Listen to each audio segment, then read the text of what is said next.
That's the difference. Or bless souls, you take us to 8:05. Don't mind that one. The only watch that is operating is this one next to me. Oh, I can trust you. I Okay, trust you, Chair. I trust you. proceed. Mr. Mogotsi, good evening. Um, so I'm just going to spend time in the introductory portions of your affidavit. So you testify after the disbandment of MK, there was a self-defense unit established within the ANC. Which year was the original MK disbanded?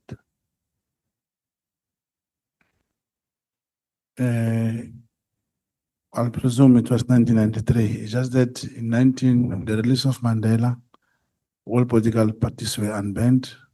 And in 1993, that's when the date or what date for election pronounced, I'm not sure, but it was disbanded around those years.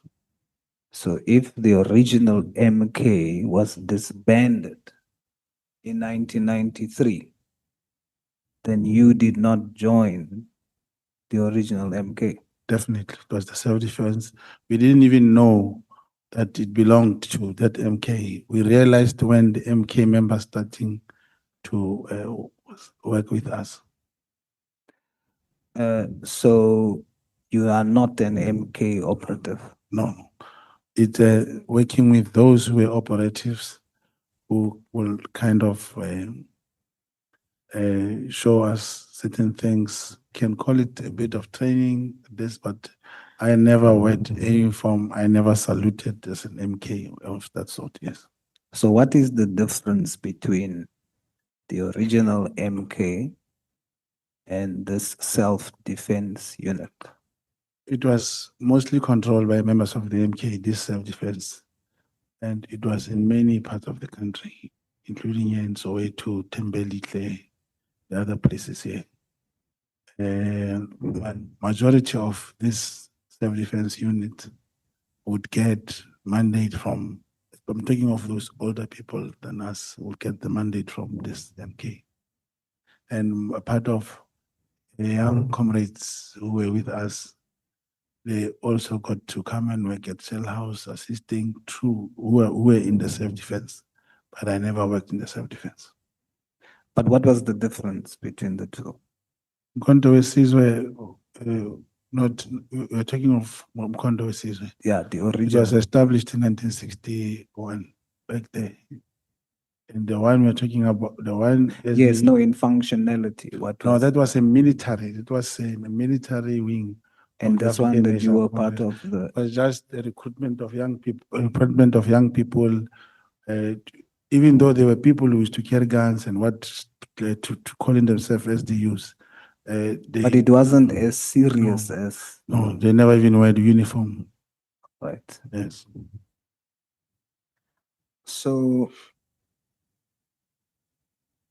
just explain to me the format. When you form part of the self-defense unit, what is expected of you? Do you leave home? Sleep at home every day. All right, so you sleep at home and then you go there wherever they are. Yeah, it's once or twice where they did at the back of Zakaria Park. Now the RDP place called, there's something, a township called Blackfontein and Lehigh. There used to be 2 or 3 times we'd go there. There was a shooting range of some sort, yeah. But I was never into that military part. What were you into? It most of the time when there's a meeting, probably at the station, we'll attend the meeting, we'll be told of these different political parties from the hostels, like the IFP, will sit, they call it Entabenije, like a mountain, and watch this other mostly with the IFP, we were fighting the ANC to check when they were coming and all these things when holding meetings. They would to clash a lot between those two political. So you slept at home and you would go maybe 3 times a week to meetings. Sometimes you don't go for the whole week. Sorry? Sometimes you don't go for the whole week. Sometimes you don't even go. Yeah. So you But then, mo- but and most- when you do go with meetings, Yeah, but then they would have something like they didn't call it political school. It was more like they used to call it political school, but it was not political school. They would say like a way of conscientizing the young people in small classes, and then what is the ANC, the recruitment drive, all those things. all right. They start having those classes. So you testify you wrote matric in 1996, correct? That's correct. So you attended school. That's why I say you could even sleep at home. So you attended Many of school. us, yes. I came from school. I see. So you were in grade 7 then, standard 7, grade 9, because you were in matric in 1996. I came from Africa in 1992, 3 years. That's correct. So you're in grade. So you sleep at home, you go to school. Sometimes you don't go to the self-defense unit training. When you do go, it's meetings and talks Some- about And political. patrollings. Okay, at night we used to patrol in our townships against those people who would attack this in our villages. It was mainly like the Zulu people would from I didn't talk of Soweto. You get that they ask a Zulu person holding a rand, 1 rand, or as to what is this? And it's only 1 land, then would know it's a Zulu. And to identify who are these people. I'm taking those years So to know specifically who are these people. So you were not you were not full-time training in the self-defense unit. You were a scholar. Because you were 15 years old, so you went to school, you were a minor. Yes, that's correct. But this will cost me to talk about. There would be so many sabotages of many things, of breaking into shops, Zabalungu, throwing stones, cutting electricity, and people will get arrested. One will have to maneuver to know who got arrested, who was injured, inform the community who's at the hospital, who's where, and stuff like that. Yes. So you say you were trained in clandestine, well, let's simplify it, secret intelligence gathering and counterintelligence. So if we take your testimony, that means you were trained from 15 years. The part that talks of clandestine, it came now 1995. That was more like a fully fledged class, different from there on the street. All right. So you then had training from 95 to 96. It's like more we would hold books, have more like a class. Yeah, maybe 4 months, others. And only 3 hours a day, sometimes 2 hours a day when you come back from school. So you were trained on a part-time basis Kind of, because for 1 year 5 o'clock at the school sometimes. at the age of 16. Because you weren't trained in 1993 when you were 15. 95, I was almost turning 16 years. Yeah. So that's when you were trained, the specialized training. It's kind of a class. And how many days in the week did you go? I would think you went to school every day, and then after school you go for this training. Maybe 2 hours, yeah. But mostly, I remember the specialized training at the age of with the I don't know how is to refer to specialized, but I knew it was more like a classroom. But during the Was it holidays, specialized? during the holidays, that's when we'll go every day. Where do you go? in the classroom. Where's the classroom? But when you go to just a bit before Orange Farm, there was a white school on the road on the left. Oh, you got this training at the school. It was a classroom. Yes, at a yes, school. Yes, yes. You got the secret intelligence gathering and counterintelligence training after school at the school. It was an old school on the way on the left, on the Golden Highway. Yes. All right. On a part-time basis, no? The classes, those kind of classes we did during the holidays, and after some time when the school opens, we'll still go on Saturday. And the 2 hours were spent mostly when the schools were open. So describe to me what a day was like on training, the specialized training. Just describe to me what a day like that would entail.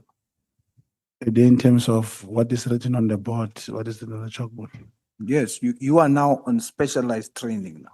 You are being trained how to, at the age of 16, you are being trained, specialized training on secret intelligence gathering and counterintelligence. What does it entail? Take us through. You see,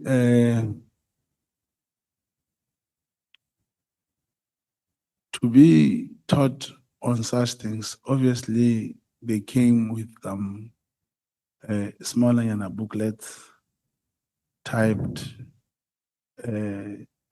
We'll have our exercise books, Mhm. and they will talk, for example, how to gather information, the crime intelligence gathering, when collected, What was your favorite section in terms of in the whole- terms of teachers? We are not trained in intelligence gathering, secret intelligence gathering. What was your favorite? no information gathering. That's your favorite subject. Yeah, Your favorite you part. would not say it's a subject because that day, Or in unit or this 10 module or yeah, whatever in you'll the 10 call it. days, you will do different things. I see. So who trained you? An individual, the name of a person. Yeah, what was his rank? What was it? Oh, we didn't know all those things, and he was not or he only got to the army after integration, and that was Albert Zonkura, but he went to the military Okay. during the thing. Yeah. Okay, let's talk about that. You testify in paragraph 11 during 1996, the interrogation or the integration rather, the integration of MK into the SANDF. You call it the government. You say that it happened in 1996. Are you saying that the integration of MK into SANDF started in 1996? No. When did it I'm start? talking. I remember there was those Venda, Baputazwana, those homelands, Yeah. and then those soldiers were in the service of the state at that time. Yeah. Now your APLA, MK, Zanla, Yeah. those ones, they were non-statutory because as they came, they were not employed elsewhere. Yeah. That's when in 1996 they started integrating the majority of them into the statutory force. That's actually incorrect. They started integrating them, the first phase, in 1995. Yes, I'm thinking of 1996. 1996 is not the start not in of the the starting. integration. Now, I asked you, is that when it started? You said yes. So it started in 1995. It was a process that carried on until 1998. Yes. And then they were fully integrated. Now, how old were you in 1996? I was 17 years. 17, going for 18. Yes. So then at 17, going for 18, you are now in matric. Yes. And then you started the tavern. Then I went back home. Sorry? That's when I went back home. You went back home and Yes, when I was doing correspondence classes and I was selling, yes. All And that time it was, I call it a tavern, it was more like a shebeen, it was not licensed, Then I rented the one which was rented. It So was- at the age of 17 to 8, between 17 going for 18, you started an unlicensed tavern. yes, I was selling yes. All right. Now, why didn't you? It's because, of course, because you were not an MK member, you didn't, and the classes was not MK training. It was just, It's my brother who got integrated in my car. I see. Yeah. So you started this tavern, Yes. and Essentially, you ran it for how long?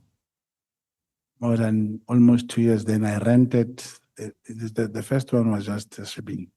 Then I rented this licensed one from 1998, I believe.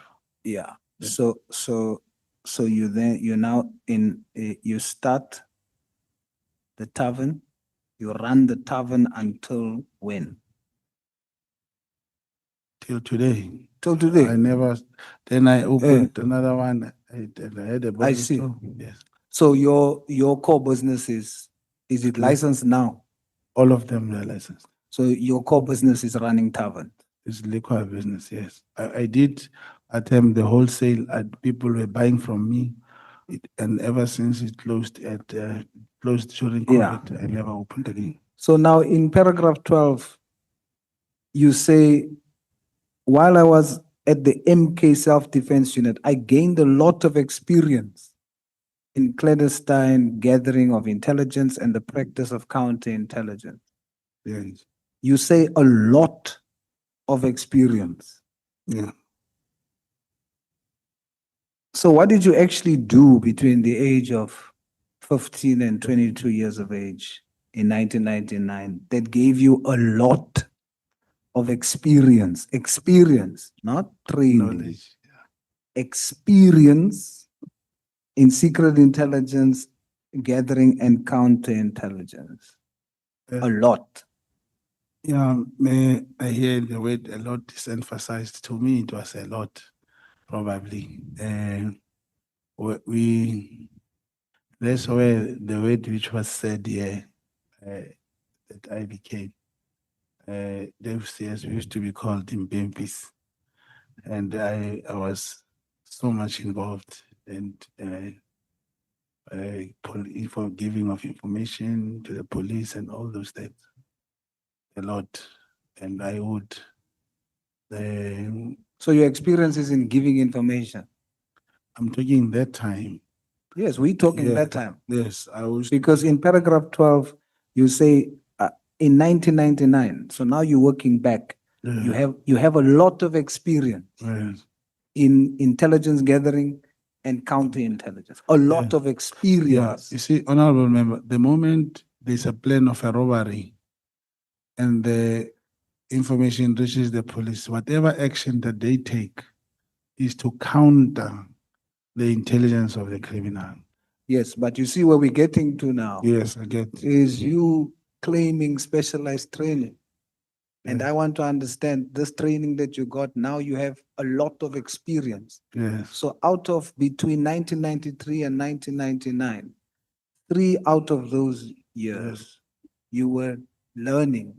Out of that first 3 years, from 15 Yes. years, More than a class. you had 1 year Yes. of smaller nyana class. Yes. Then you take that smaller nyana specialized training. Then you don't practice it. You go start a tavern. Yes. Then you spend all those years until 1999. You run a successful tavern. It's successful, correct? Those years, yeah, it was what For a business to be successful, would you agree that it requires your focus, your Yes. 100% focus? Kind of, yes. So you have more experience in running a tavern. Not really, Chair. Even when I was running tavern, that's what I'm saying. That's when I got much involved with the police. We traveled to so many places. A lot of, in those years, there used to be a lot of armed robberies, stabbing, all those Mr. things. Mogotsi, but then that means the experience you are referring to in paragraph 12 is not Not a what, lot, what you yeah. want us to believe as specialized intelligence gathering and counterintelligence. Because you can't do that and run a tavern. I put it to you that what I can agree you have a lot of experience in is running a tavern. No, Chair. You don't have experience in that. No, I know a lot about that. Do you know why you have experience in it? Because you say I spend a lot of time there. No, I'm not saying that. No, You Chair, it's not when you run a tavern, people are working for you. It's not that you Yeah, will but you focus on the business, Mr. Mogotsi. Yes, but they do bookkeep. You know, the tavern those years is not like the business I'm running now. Where you have before you'll buy stock 7,000, 10,000, people must sit there, and then it doesn't stop you from being involved and working with the police. I remember. You see, when you use the word working with the police, Yes. it does not mean what you say in paragraph 12. Yeah, but you Because there is a specific criteria for you to be considered someone with specialized training. yeah, Number one, you did not receive specialized training. but you call it specialist training. That's what it means. If It's not written specialist training. I was referring to clandestine. let me ask you, Yes. that clandestine Yes. intelligence gathering, Yes. is that not specialized It's an training? informal way of gathering information. Then you can't be a professional. If Yeah. it's informal, Yes, that's when. so you're not a you- professional. That's when you'll become an informant. Oh, so you're not a professional.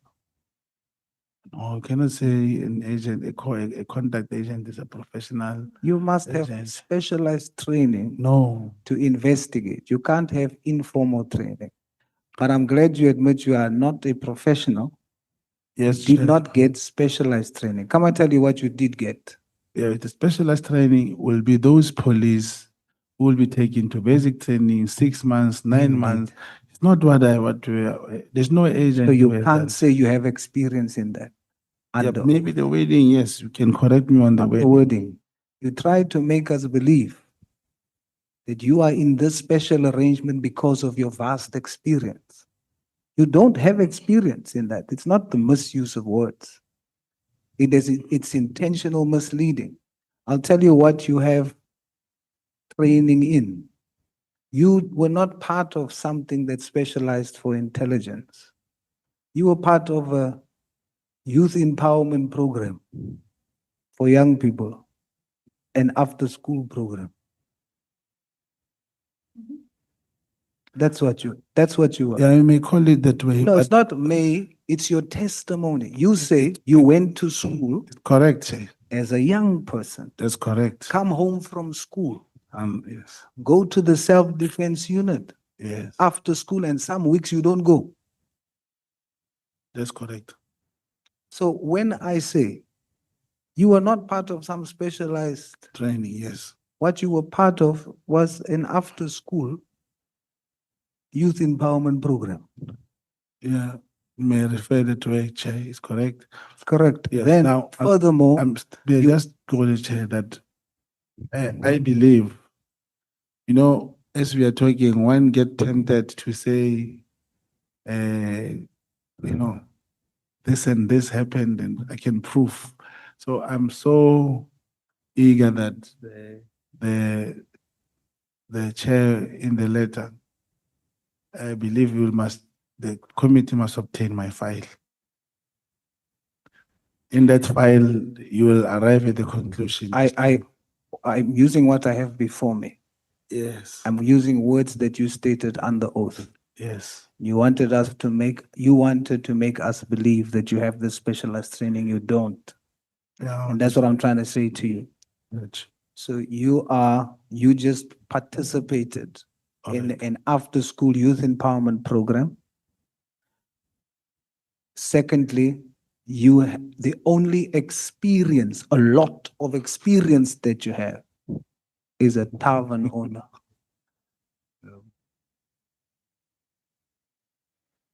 No, the file will, once the file arrives, The file is not here. What I have here is, and when I say a tavern owner, I didn't suck it out of my thumb. It's what you told me. yes, So for the record, that's what we have in front of us. until you get the file. The file is not here, sir. All right, sir. All I have is what you have stated under oath. As such, I therefore cannot interrogate you on the things that you say because it is information that you provide. But whether it is supported by evidence, I can't say because I'm questioning someone who has participated part-time in an after-school youth empowerment program and who's a professional, highly experienced tavern owner. That's how you put it, Chair. Chair, rest. Thank you, Honorable Sauls of Malema. Honorable, I almost said Honorable Mogotsi. You want to respond on the No, after I school youth want to make empowerment a, yes. Because you were not in the SDU. If you were in the SDU, you can't respond the way you're responding. Because there was no SDU in 1993. It was when, The SDU was formed in the late 80s, following the violence with the state, following 2 state of emergencies by the state. And that was a violent unit of the youth responding to the violent state. And that youth was armed. It's not an after-school program. That is a distortion of the struggle of the youth of South Africa. And we are former leaders of the youth who can't sit here and allow you to say, no, it was some 1993 program that was after-school program. That was a military, paramilitary, not paramilitary even. Military. It was a military activity of the youth of South Africa following 2 states of emergencies, the formation of psycho, the youth armed themselves and partly responding to the call by O.R. Tambo to run South Africa ungovernable. it was 1986 and after Nelson Mandela release campaign. But I'm saying 1993, at our age, there was a self-defense unit and I insisted we never carried guns. I also learned, that's why I say even Nelson Mandela release campaign, I was young, I saw it, I could have made it my story. And 3 people got, there are 3 people who got, another one got killed in the same formation. I was not part. But the SDU that we had in Tembelihle and other part here, when you go to the Orange Farm site, it was still Mikuku that time. It's where I participated at that time. It's not the military one. And I could not extort and change. They may have called themselves the SDU. That's why I said, people who, when we joined that thing, we did not know it's the SDU, or it was going to be governed by whoever. And when they came, that's when they started telling us about this whole thing. But the SDU, there's no any other SDU. The SDU is directly linked with MK. Yes. Yes. And then Yes. when Mandela suspended the armed struggle, amongst other things, suspended the armed activity Yes. of the youth of SDU. Yes. So he's right to say this is not SDU. This is something else that is Which was called youth SDU. participation. Yeah, But it was called SDU. let it not be linked with MK, as if it's that SDU that was militarily opposed to the violent state and which was armed. You agree, Mr. Mogotsi, that you participated in the after school youth empowerment program? No, it was not the youth empowerment. I know it was called SDU. And I was not the only member. I know of even many of them are still alive. And it was too much into, that's why I said the most of it was training. We even went to classes. It was different. We never had those arms and stuff. That's Okay. why I stopped. Thank you, As to how Mr. you call Mogotsi. it, I don't know. Thank you, Honorable Sauls. Members, before we go for a break, let's take the clip that both Mr. Ramano and Advocate Mogotsi have been promising us the entire day today. I'm told it's ready.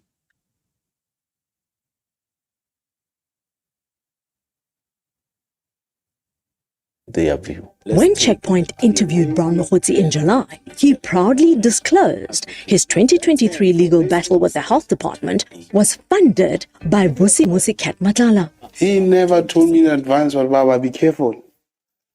I'm a kingpin, I'm this, I'm that. We are meeting him as a business person. Their view. When Checkpoint It doesn't interviewed necessarily Brown say Mogotsi in July, you are he endorsing the proudly person. disclosed I know the what's matter. 2023 legal battle with the health department. When my funded foundation by took Vusi the Northwest Provincial Matala. Government, where we are, he assisted. There was a tender for 72 million in the month. This, I'm that. My foundation, Brown Mogotsi Foundation, went to court and interdicted that process, and the tender was advertised. He assisted my foundation took the Northwest Provincial to the lawyers, stuff like that. So that's how, that's the level I know this matter. The matter even went to the SCA. You should imagine the legal fees attached to that. When we contacted the department, He assisted my foundation. Okay. The lawyers, stuff like that. Is that the video you're looking for? Can you briefly explain it? Yes, Chair, but there was two playing. I don't know the other clip, but the one where Mr. Mogotsi confirmed that Mr. Matlala assisted him in the 2023 review of the health center. That's the one I was referring to. Okay. So for how much were the legal fees? No, as I said, he never paid the money for us. How did he assist you? He technically gave us advice who to talk to, who can do the project on pro bono, or if someone pays us. So Mr. Matlala is a legal specialist. No, he's not a specialist. Even in the exhibit bundle, I can show you the person who paid. It's not Ket Matlala. Okay. Yes. Thank you. Members, can we take a break until 9:25? Thank you so much.